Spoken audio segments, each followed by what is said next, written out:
All right, let me tell you an old story, one that feels like it was whispered down through the ages from the Ming Dynasty. It's a tale about a family's honor, a son's burning quest for revenge, and a secret cosmic code that could either spell a man's doom or, just maybe, forge him into an absolute legend. Imagine you're just 7 years old and a mysterious Taoist priest tells you this. These were the words given to a young boy, Lu Zixuan. At the time, he probably thought it was just some crazy riddle. He had no way of knowing this prophecy was the opening act for the complete and total destruction of his entire world. So, our story really kicks off in the court of the judging emperor. See, Lu Zixuan's father, Lu Wenwan, was a censor. His entire job was to be the empire's conscience, to hold everyone accountable. And this guy, he was a man of pure, unbending principle. He did what nobody else dared to do. He decided to expose the insane level of corruption of the most powerful man in the entire empire, Grand Secretary Yan Song. Well, you can guess what happened next. Payback was swift, and it was brutal. The Imperial Guard, who were basically Yan Song's personal attack dogs, stormed the Lu family home. In the middle of all the chaos, the screams and the fighting, young Zixuan's mother shoves him toward a hidden passage. It was his only chance. Those were the last words he ever heard his mother speak. She grabbed a sword, turned to face the guards, and sold her life to buy her son a few precious seconds. And in his hand, she placed a small pouch. Inside was a copy of his father's report, the very evidence that had cost them everything, but also their only hope for justice. Zixuan escapes, and who finds him at the secret meeting spot? None other than the same Taoist priest who gave him that cryptic prophecy. His name was Xuanjizi, a master of mystical arts. He takes the boy in, brings him to the remote Zongnan mountain, and there, Zixuan's new life is about to begin. On that mountain, Xuanjizi starts teaching him this secret art called Ziwei Dos Shu, which you can think of as the destiny code. It's this incredibly ancient and complex form of astrology. The idea is, based on the exact moment you were born, you can create this detailed chart of your entire life. It's like a celestial blueprint that maps out your personality, your challenges, and your ultimate fate. And when they look at Zixuan's chart, well, it's intense. His destiny is ruled by a trio of really powerful and, let's be honest, pretty dangerous stars. First, you've got the prisoner star, which means his life is fated to be one of entrapment and misfortune. Then there's the seal star, marking him as a master of disguise who has to carry this heavy, secret burden. And finally, the breaker star, which basically says his only shot at freedom is through total destruction and taking massive risks. And this gets to the core lesson his master teaches him. There's fate, or Ming, which is the hand of cards you're dealt at birth. Those stars in your chart, they don't change. But then there's your will, or Yun, and that's all about how you choose to play those cards. Your choices can actually change how destiny unfolds. So yeah, his fate was to be a prisoner, but his will could still make him a king.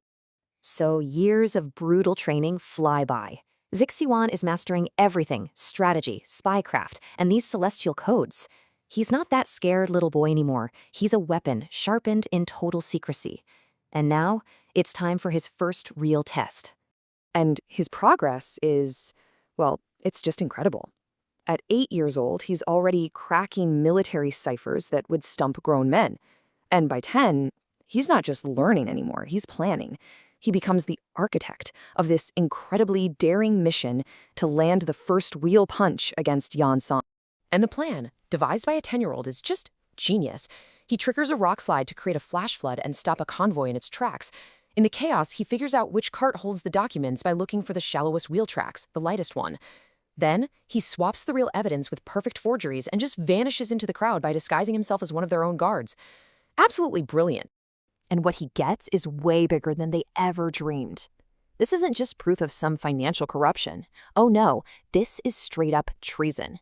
We're talking a detailed map of the northern defenses ready to be sold to the enemy. A letter from Yansong himself ordering a fake border war just to make himself look good. And the most chilling part? A detailed plot to control the imperial family for the next 2 generations. Yansong wasn't just robbing the empire, he was trying to own it. Okay, so now he has this bombshell evidence. But evidence is useless if you don't have powerful friends to help you use it. So his journey takes him south, to the rich and bustling Jiangnan region, where his destiny chart says another fated encounter is waiting for him. And who does he find? Bai Jilin, his childhood fiancée, who he thought he'd lost forever. And get this, while he was hidden away training, she had become a powerhouse businesswoman in her own right, building her own fortune and intelligence network. And the whole time, she was secretly working against Song too, and never stopped looking for him. Jilan is the complete opposite of his destiny chart. She basically looks at all this talk of fate written in the stars and says, nah, I don't buy it. For her, it's all about choice. And she chooses to throw the entire weight of her family's incredible wealth and her network behind his cause. Just like that, she becomes his most important ally. But of course, just as things are starting to look up, disaster strikes.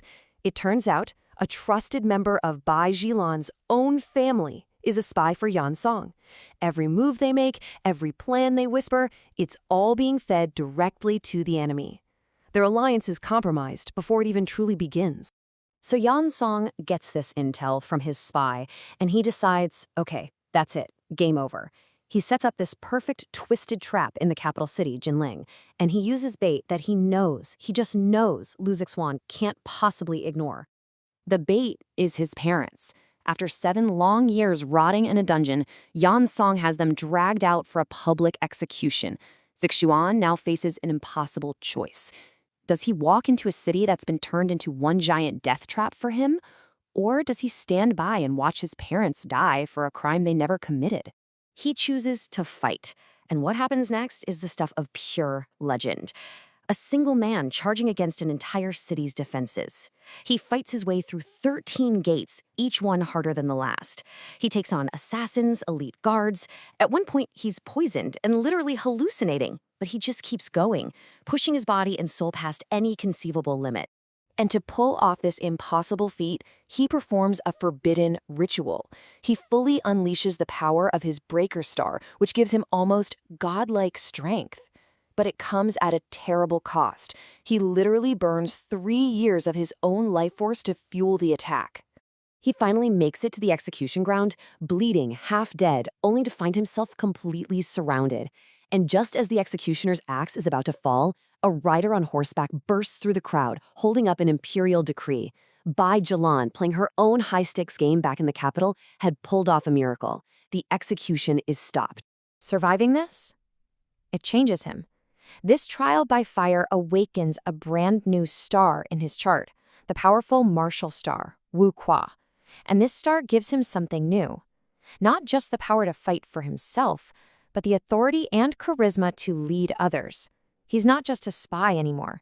He's becoming a commander. So he won an impossible victory. His parents are alive. But in all the chaos, he lost the physical evidence against Song, and worse, he's shown his face to the enemy. He's not a ghost in the shadows anymore. He's a target. The battle might be over, but the real war has just begun. And all this brings us right back to that central, nagging question. His destiny code, his natal chart. It all predicted a life of being trapped, of suffering. He's proven he can break the chains, sure, but look at the cost. And in the end, can one person's stubborn will really be enough to rewrite what was written in the stars?